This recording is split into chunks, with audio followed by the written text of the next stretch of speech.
What's up guys, Devon back again with yet another Devon Explained entry, and this one is brought to you by the people, because today we're actually going to go over Kong's battle intellecting skill.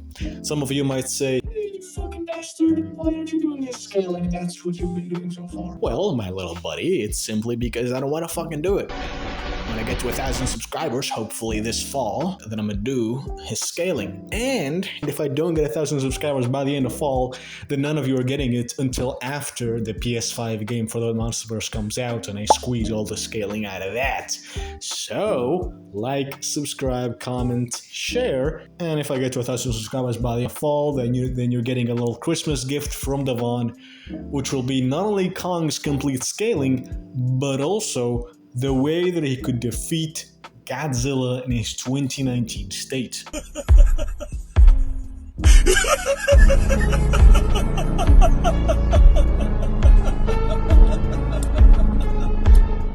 So without any further ado, let's jump right into the topic, because today Devon explains why Kong has the best battle IQ in the verse.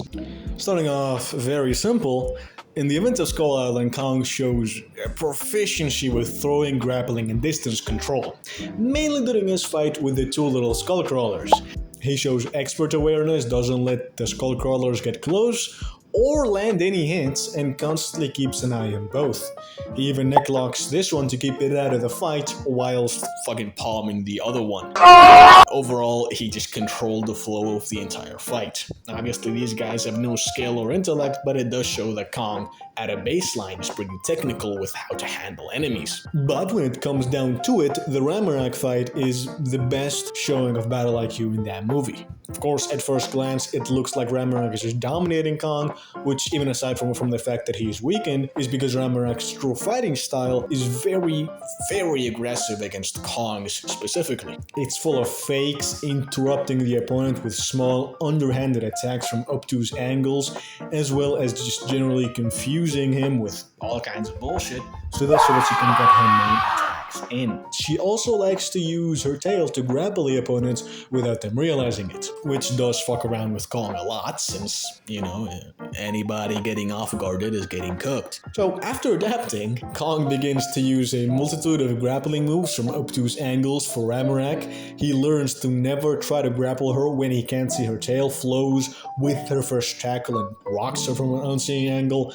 And after all of the attacks, after making sure that she does not know what he's going to do, he finally goes in for the throat uppercut. Now, what did we see here? Kong copied Ramarak's entire fighting style, attacking with multiple unexpected, unseen, and unique blows and grapples, which confused Ramarak and basically allowed him to do whatever the fuck he wanted. Plus, on top of copying her style, he also mixed it in with his usual striking and throwing, all while using a weapon he's never used before and doing pretty well with it. This just goes to show that Kong, even in his younger days, displays an impressive degree of adaptation and copying abilities. Other than that, he's a well-versed grappler and pretty good at what striking he knows. Though his main highlight is the fact that this nigga is like a fucking D1 baseball player with how this guy throws things, missing literally 0% of the time. You can fact check me. He did not miss any throws in that entire movie.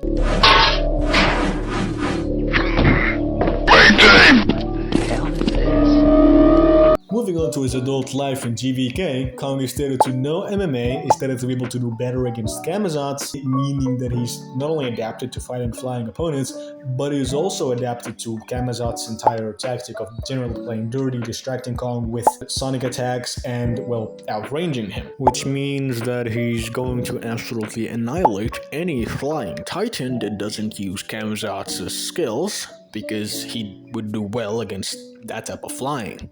So imagine a flyer who just goes in blindly. Doesn't that sound familiar? Kong is also stated to be smarter than Godzilla, and is stated to use his strength strategically against Mechagodzilla, within the context of this scene in which Mechagodzilla had to essentially off-guard Kong. While this is mostly a show of physical power, it does show us that, at least when it comes to Mechagodzilla, he does have a strategy and a tactic, which I will go over right now. Huh? Lolly isn't pedophilic and it's just a drawing. Kong does show some minor adaptation to Mechagodzilla despite the little exposure he had to the robot. After learning MG, he essentially has mastered MG's timing and counterattacks to absolute perfection and cuts off his tail so it can't distract him anymore. Even before that, he was already cooking MG, showing some joint locks and leg sweeps, which add credence to the statement of him having MMA skills, as well as him being stated to use his physical strength tactically against the Mechagodzilla. And for the people who really like Kong having the ability to absorb fighting styles, we do know that Mechagodzilla does use a lot of outranging in his fighting, and this is something that Kong does quite a bit in GXK, so there is that. Squandro! Get that boy a duvet! Tuck that boy in, alright? And now onto the meat and potatoes of this video. The thing that all of you have been waiting for, and the thing that's gonna absolutely my comment to leg ratio. Godzilla. Yes, we know he was playing around. We are aware of this. But given the context of Adam viewing Godzilla as a strong monster, and how Godzilla goes about defeating Kong, it's pretty obvious that he's just holding back his physical strength. As I go over Kong's performance against Godzilla, I will further justify why Godzilla isn't really holding back his skill that much, and after that I will show you directly why Kong would be more skilled even if GBK Godzilla was holding back his skill. We see Godzilla's actual playing. Because in Hong Kong, he's a little bit serious, but during the Tasman Sea, he's genuinely playing. We can see it in his face. So what does he do in the Tasman Sea? He mostly just goes in blind, goes in with raw physicals. He mostly is just trying to bulldoze through Kong without using all of his physical power. The audio got corrupted, but basically what I said was that when that fails, Godzilla tries grappling, clinching, and other such strategies. He mainly goes for physicals during the Tasman Sea, except that one time. So you cannot say that him using the atomic breath is his first choice when playing. No, it's because Kong cooked him during the Tasman Sea when it comes to hand, so he chose another way of playing until he just stopped and went full-scale power. During the Tasman Sea fight, Kong was recently sedated with a sedative that replaces the oxygen in his blood, which would make Kong more sluggish, confuse him, and make him weak. Adrenaline is not fixing that, plus it takes a while for Kong to replenish the oxygen in his blood, so you cannot say anything about that. Though the soporific, the part of the sedative which sedates him, is probably gone. But he is objectively weakened because his muscles aren't getting as much blood. Even so, during the Tasman Sea fight, Godzilla gets Kong under the water, and while he is totally playing here, Kong still outclinches him. When they're striking, Godzilla shows himself to have a better stance and to also generally just use physical power to punish Kong's full send overhand, which was mainly because Kong underestimated Godzilla's strength, which we know is true because Kong never does that type of shit again, unless he's doing it in a combo. So instead, when Godzilla tries to re-engage, Kong hits him from a blind spot, allowing him to tackle the guy out of the battlefield. One that Kong himself did when he couldn't muscle his way out of the situation, so a skill and battle IQ feat. When Godzilla beams the boat, Kong effectively grapples him and gets him off underwater, showing the speed at which he's already adapted to everything Godzilla tried to use in the fight. Obviously the tail beat Kong, but Godzilla only used it as a sneak attack, which he himself did not set up. It was just him taking advantage of the situation, which isn't battle intellect, it's just common sense. So again, Godzilla was really just using raw physical power and getting absolutely demolished to grappling, clinches, striking, everything really. For those of you who might want to say that Godzilla was playing around, therefore him getting destroyed in every skill facet does not mean that this is the full scale of his skill. You again have to realize that when he tries to defeat Kong with full power, with full no holding back, all he does is use physical strength. Which even if you want to say that's all he needs, when physical strength fails later on, Godzilla doesn't use any sort of skill, he just continues to try and use physical strength. Come the Hong Kong fight, Godzilla's not playing as much, a little serious now. Kong goes for an overhand axe, Godzilla reacts and gets in 2 free bites. Oh, he's charging the breath. See, he's playing, but no, he plays like this. This is him being a little serious, and him being a little serious is trying to use his strongest weapon on Kong, even though he has to jump on him. The only reason he'd do this is if he knew Kong is the better physical fighter. period, which is shown immediately. 12-6 elbow. Kong tries to break Godzilla's jaw. Godzilla stops him with a breath whilst groaning in pain. Godzilla closes Kong closes G's jaw. Kong throws him. Supported Superman punch. Clinch on Godzilla's mouth. Keeps it shut. Knee. Double overhand hammer. Full dropkick. Godzilla is absolutely fucking confuddled. Look at this nigga. Kong has comboed the ever-living fuck out of him, combining everything from grappling at obtuse angles, attacks that Godzilla can react to but cannot predict, attacks Godzilla can't see at all, and clinching. Also complete usage of the environment to his advantage. Godzilla is still trying the atomic breath after all of this. Oh, he's using one strategy because he's playing. No, he already tried different tactics in Tasman Sea, but got cooked every single time. He knows his only two choices are raw physical power or the atomic breath, and given he's still not fully serious, he's not going for physical power just yet. Godzilla manages to get distance With raw physical strength. and spams his breath. Kong eventually gets to the axe and does the pulse, using Godzilla's strategy against him. And by the way, the axe actively sucks the beam, so it isn't Godzilla that is randomly following the axe. His head doesn't even move, it's the breath that does. So far, Godzilla's tried striking, clinching, he's tried grappling and the atomic breath, and all of them failed, leaving only one option. After getting deceived like a dumbass, Godzilla rams his spines into Kong's belly, allowing him to get a judo throw in.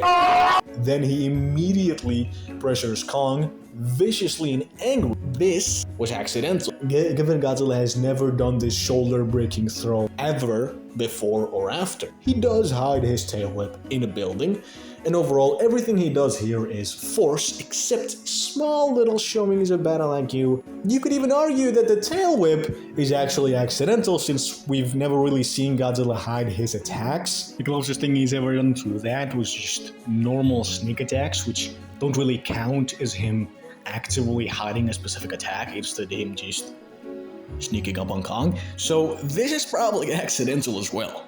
Overall, everything Godzilla does here is force. He powers through Kong's attacks and dominates him with sheer strength.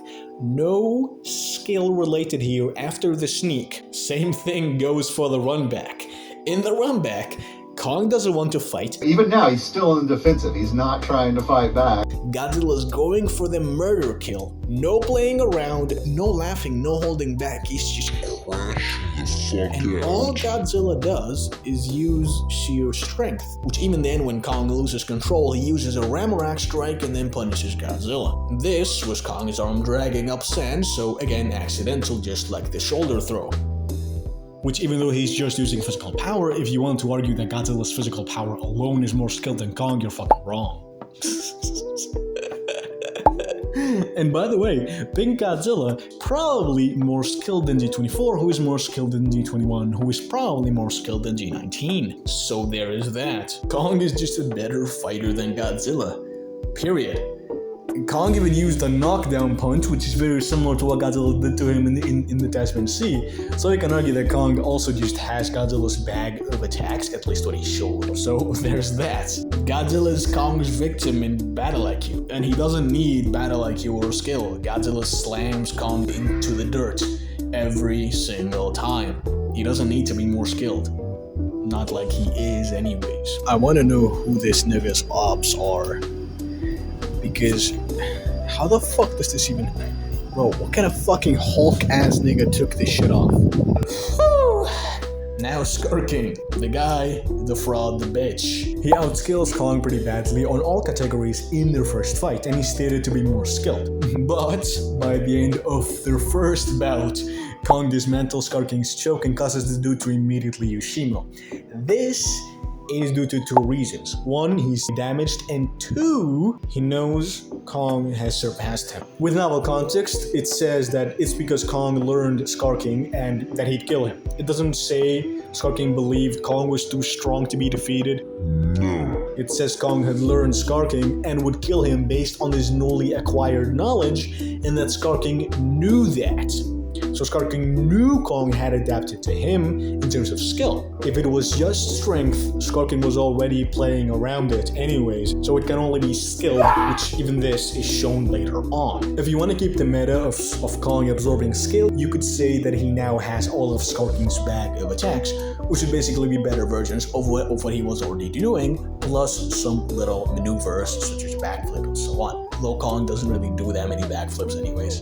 The second bout has Skar King using the axe with the whip in an environment which benefits him more than it does Kong, given his superior agility. They box and Kong off-screens the axe out of Skar King's grip. Skar was using a totally new fighting style and Kong just said "fuck you" and dismantled it anyways. He out-grappled, outwitted Skar King here, and you cannot say that he did not. He used his strength and newfound bag of skill to get around Skar King's own personal adaptation.